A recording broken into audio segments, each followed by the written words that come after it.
The Department of Public Health and Human Services is pleased to bring you Aging Horizons. Medicare, Medicaid, Social Security, fraud, legal issues, veterans benefits, and caregiving. Aging Horizons is a program dedicated to inform and prepare Montanans on these timely issues, making a difference to you and your loved ones. Here now is today's program host. Hello, and welcome to another edition of Aging Horizons. Today we have some exciting guests. We have some knowledgeable guests that will be discussing Montana long-term care. We will be discussing the program, the ills, the grades, the bads, all of that. So stay tuned and we will be right back.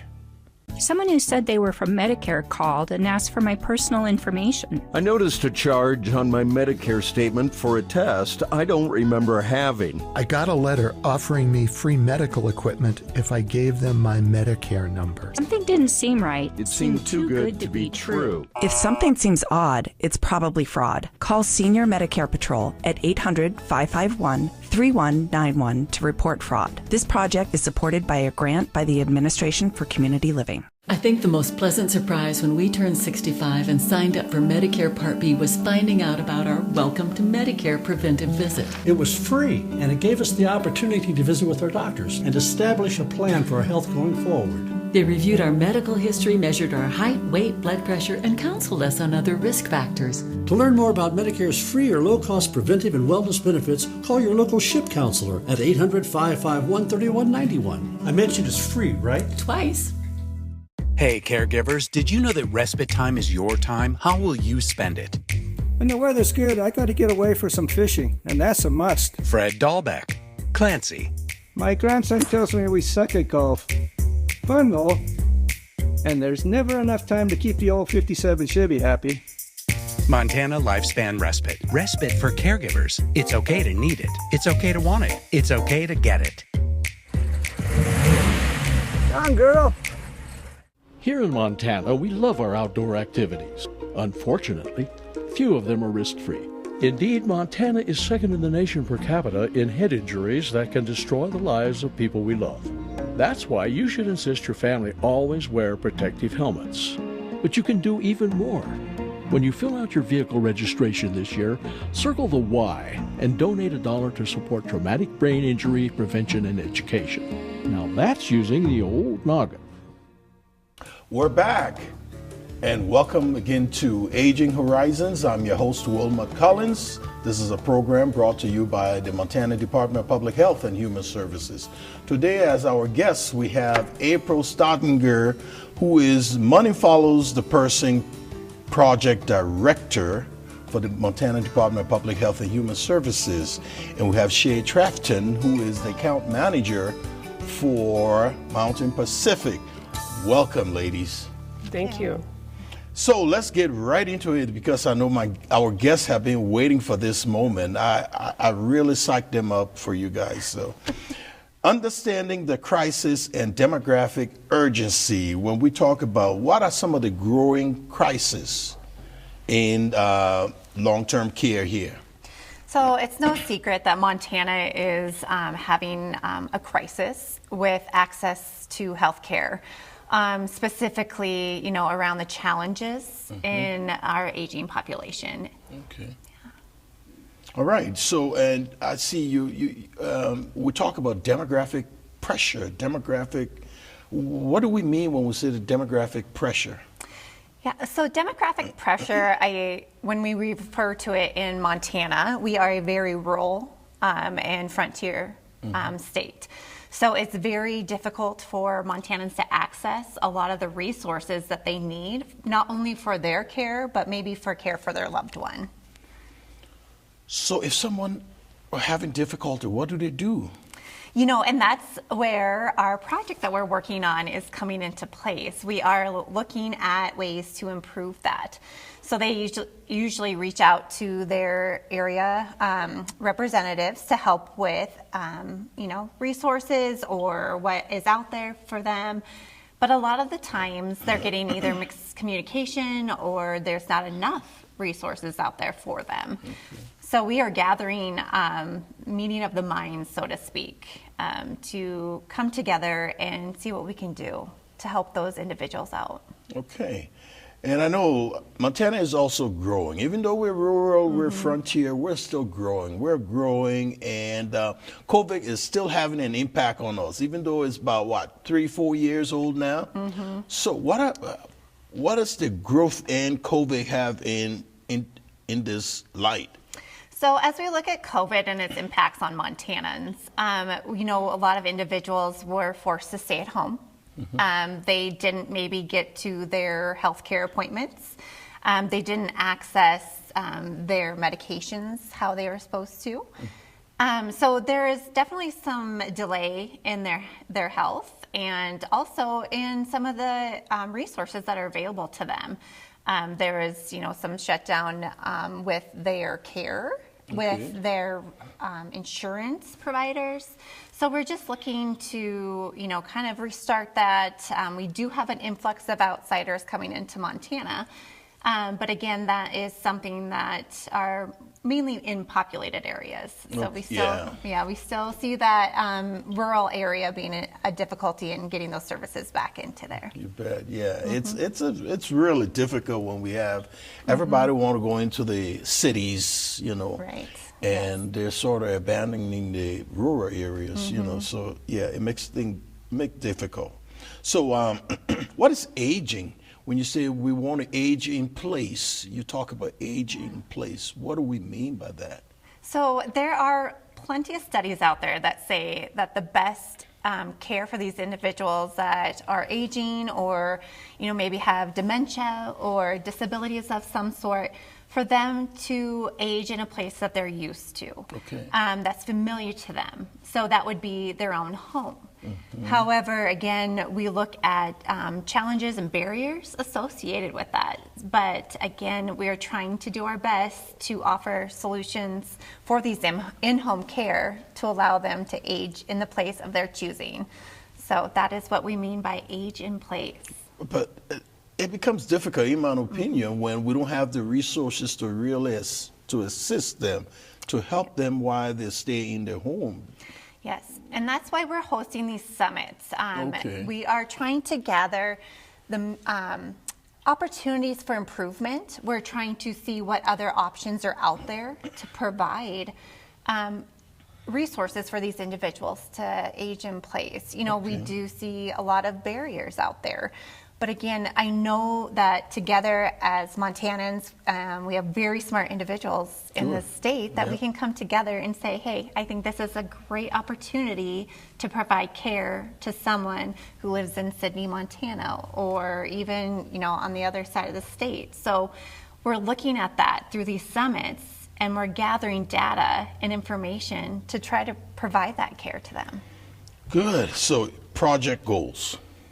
What are those so many. Well, give me some of them. Yes. So our initial goal is obviously to gather information and see what barriers and information is out there as to why these individuals are not getting information or getting the services they need. So we are working with that. That was our first goal. We're seeing what we can do to provide services. We're looking at ways to connect resources, to increase transparency in a lot of our, cross-departmental agencies.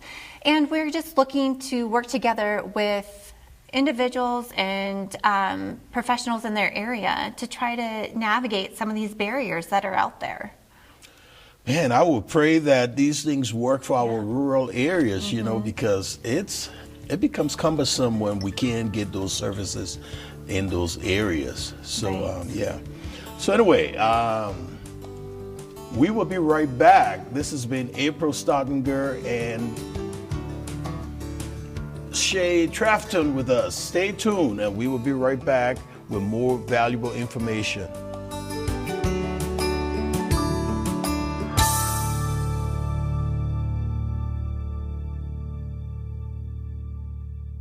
With as many as 1 in 10 Americans at risk for Alzheimer's or some other form of dementia, chances are someone you know and love will receive that diagnosis. When that happens, You may well feel devastated, but know that you are not alone. Help is available. You don't have to face dementia by yourself. Call the free 24/7 Alzheimer's Association helpline, 800-272-3900, for guidance and support. It's been 27 years. I never thought I'd still be smoking, but here I am, COPD and all. I'm about to have a granddaughter. There's so much to show her, but I'm scared I won't be able to keep up like I used to. I kind of gave up on myself on quitting. But it's different now. I want to be here for her and for my daughter. Every generation produces heroes, men and women who step forward to defend our country in time of need, no matter the personal cost to themselves. And though we can never fully repay them, we can make sure they have access to low-cost, long-term care when they need it. That's what Montana's Veterans Homes are all about. If you've got a hero in need in your family, call us. We can help. This is Sergeant Jones. Please respond. I was separated from my squad. Requesting backup. Anyone? Please respond. I'm all alone here.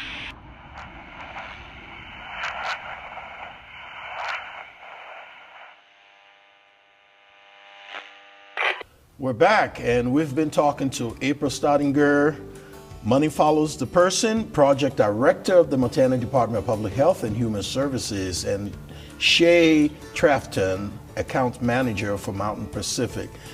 Thanks again for being here, ladies, and this has been pretty interesting. You know, these forums are always so informative. They help our people out in the areas because everybody watch this, you know. Mm-hmm. So let's start with access to care in rural and frontier areas. Mm-hmm. What do we mean by that, and do we really have access to care? You know, with the projects that we're working on, the summits will hopefully, actually, our goal is to have the summits provide a 5 to 10 year sustainable plan with objectives that are obtainable. So when we talk about access to care in rural areas, we are looking at bridging that gap between the cities and the rural areas. And I think it goes back to the aging in place and how are we going to provide those services to those individuals within their own home, within their own community. You know, it's not a secret that we had a lot of long-term care facilities shut down within the last few years. So we are looking, how do we bridge that gap? So we may not have the answers right now, but that's what these summits are for. And we really encourage people to come and help us, you know, think outside the box to provide access to those individuals in those rural areas. Great. And you know, those areas also, it becomes a little difficult for them to really know where the resources are. So you want to talk about resources awareness. How do we address that for those areas? Yes, so there are obviously a lot of resources out there, and I learned a lot of this through the roundtables. Some of it is well known, some of it is not. We look at things online. You know, will they have an online presence? Well, some of the individuals in those rural areas don't have access to a computer and they don't know how to operate internet. They're having to make difficult decisions as far as, do I pay for internet or do I pay my gas bill? So we're looking at how do we do that. So right now, obviously there's agencies out there that provide a lot of resources. Unfortunately, you know, we've seen a decline in those presences across the state in those little small communities. Yes. So, you know, to increase awareness is something that we're looking at. There are a lot of resources out there. It's just how are we going to get that to them? And whether that's mail, you know, but then that slows down time. And so we're looking at the best way to get these resources out there to them. All right, let's talk to April. April, we'll talk about, as Shay talked about resource awareness, we come to a common platform for communication. What would be our common platform to communicate with those areas? So that is part of what this project is doing. Is we've kind of identified all of these pieces that we need to put together. How are we going to put those together? So we're looking at what kind of a platform can we create? What kind of a platform can we sustain? Who is going to need to be involved in order to do that? We have the area on aging agencies throughout Montana that have a no wrong door system in place. Part of this project is working to strengthen that process so that if a person, you should be able to go out to a doctor, or you should be able to go out anywhere that you need to and have that person have that information, communicate that back to the person. Here is this resource. It's the communication key of everybody needs to know what's out there. You should be able to walk into, figuratively speaking or physically speaking, one point of contact, and then the whole world of resources opens up to you. One-stop shop. Yes, exactly. Awesome, Precisely. awesome. Okay, consistent with workers, case workers. I know there's been turnover and all of that, but how do we have consistent caseworker, people I'll get used to, and I don't have to worry that someone new is coming tomorrow, and I have to get to know them again? In the rural areas, people love their consistent lives, and so what are we going to do about that? Great question. As we dive into the consistent caseworkers, I think it also stems into consistent medical care. Right. And also just making sure that when they do visit their provider, that they are getting a consistent message on those resources. So we look at that, and then having those providers transition them into the appropriate caseworker. And then with that being said, a lot of what we're hearing across our state with our constituents is they want to be able to call one person and know that they're going to get the answers, essentially going back to that one-stop shop. So we look at that and we see, how are we going to be able to streamline this? Is this something feasible? Do we go back to, the alphabetical A through B gets so-and-so? One person, yeah. So we're looking at aspects associated with that so we can maybe move that into something that can be a reality. So are we communicating that to the people in those areas so they know? Because I know they're nervous when they don't get their service when they want it and when they get it. So is that being communicated to them? Not yet, because this is, again, it's in its infancy a little bit. This plan is. We hope with these summits, we have 4 summits coming up, starting in June, and we hope to have some tangible outcomes that we anticipate being rolled out. Again, that 5 to 10 year plan. Some may be able to be rolled out sooner rather than later. But again, we're looking at a sustainable infrastructure. Great. Thank you, April. And Shay. We've been talking to April Staudinger and Shay Trafton about Montana long-term care. Stay tuned and we will be right back. We still have some valuable information for you.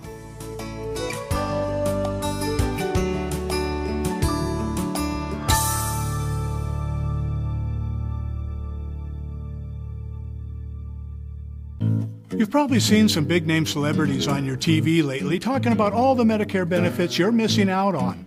But the insurance companies who are paying for these ads may be pushing benefits not available in Montana. Fortunately, help is available from a friendly state health insurance assistance program counselor who can help you sort it all out. It's free, and we screen everyone for eligibility regardless of your zip code. It's Montanans helping Montanans. Call today. Today, class, we'll be discussing the term ombudsman, a word we borrowed from the Swedes and never gave back.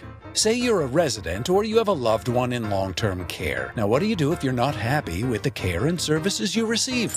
You call your long-term care ombudsman, of course. Your ombudsman is available to support you and your rights. An advocate on your behalf could be the ticket. This is your home. If you have questions, the numbers right there below me have all the answers. Class dismissed. I was diagnosed with diabetes in 1992, and I went into denial. It made me angry. I was a professional chef, and I didn't want to change my eating style. It took me a long time to get serious about managing my health. My perspective changed from resentment to one of loving my body, the container for my spirit. Getting help from my diabetes educator supported my goals of improved self-care. I want to feel good and have a great life. My diabetes educator helps me do this. A message from FireSafe Montana. At FireSafe Montana, we have years of experience working with effective forest management plans. Planning is a key part of creating a healthy forest and being able to manage wildland fire. Which do you think looks better, this or this, where a well-designed fuel reduction plan was implemented? We can help you design a workable mitigation plan. This message brought to you by FireSafe Montana and aired by the Montana Broadcasters Association. We're back. And April, we've been informing our audience about the different ways we can help our rural areas when it comes to long-term care. So let's talk about community engagement. What say you? So through these summits, we created a steering committee that we met with earlier this month and said, you know, what direction do you want? And the steering committee was comprised of many different organizations and individuals. The summits then will kind of pull all community members, whether it's a provider, whether it's a person that's receiving benefits, or whether it's a person receiving services, whoever that may be. The summits are pulling all of the communities in together. We're also working in conjunction with a couple of other contracts, one being the contract that is executing or implementing the Olmsted plan. So we're getting community engagement from those folks as well. We also, the other sister contract to this is tribal relations. So we're doing talking sessions with the tribes. They will then come back, hopefully also to the summits. So the summits are going to be a huge collaboration. That's going to be a big deal. Between all of the community. Wow, that is neat. Great, great, great. I know there will be some restraints. There will be some constraints, not restraints, I'm sorry. But, and I know staffing. Do you have it available? You know, that's, again, it always kind of rolls back to staffing. We look at that, we can't make, people fall out of the sky. Right. So we are looking at ways, again, we just talk about outside of the box thinking. We are looking at maybe getting individuals into the long-term care and disabilities areas prior to graduation of high school. So maybe looking at getting those individuals to be more involved. That's one aspect that was mentioned.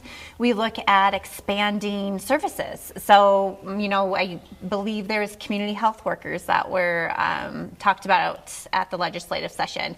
So hopefully we can expand some of these resources that we do have that are already in existence in these communities. And so, like you said, you may want to start having people from high school and all of that. So is there training and career pathways for them? Again, that's part of kind of the plan we're looking for with these summits. We are looking for a sustainable path. And that's maybe something that we look at, is that they get college credits while they're in high school for providing, a certain amount of hours in a long-term care facility or in working with disability individuals. So we are looking at that, and that's something that the Montana constituents in these roundtables are bringing up. Oh, good. Yes. So then there will be volunteer and community-based programs for them to be able to access. You want to talk about that? That is, again, a goal of ours as well, to have a lot of community involvement. I think right now a learning lesson that I've taken away from these roundtables, the 7 roundtables across the state, is that there's so much good and so many people wanting to help out there that we're not tapping into that as much as maybe we should be. So yes, we are looking for that community involvement. Great. And policy, funding, everything costs money, as you know.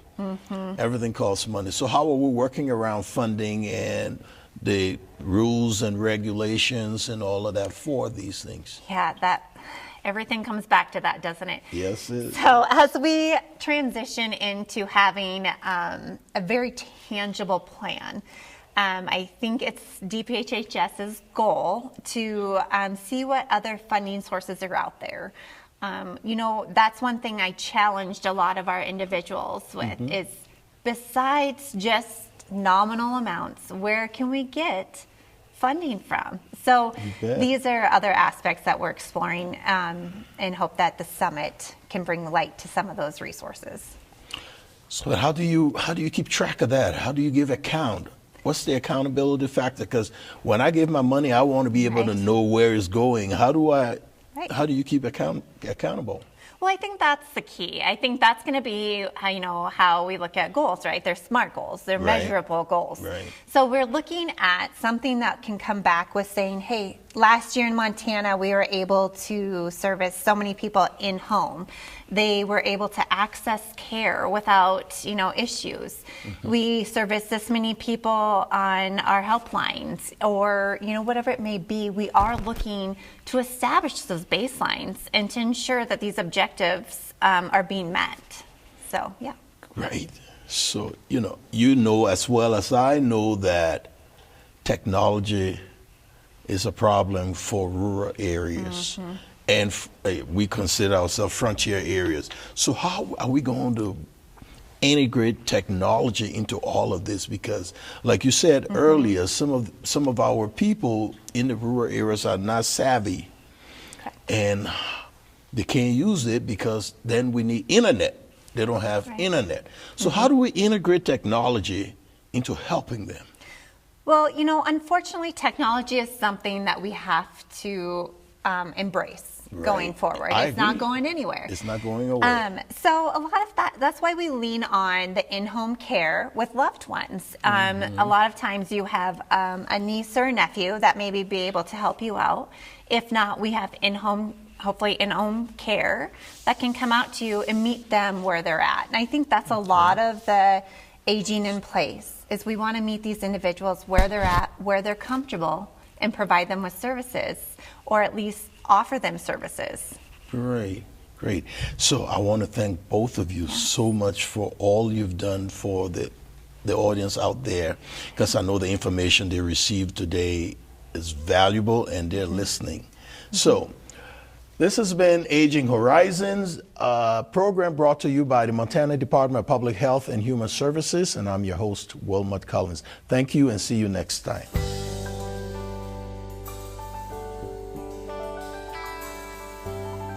Special thanks to the Department of Public Health and Human Services for their continued support. Hosts on Aging Horizons are program specialists at the Montana Office on Aging. Production facilities provided by Video Express Productions. For more information about Aging Horizons, call the Department of Public Health and Human Services toll-free at 800-332-2272.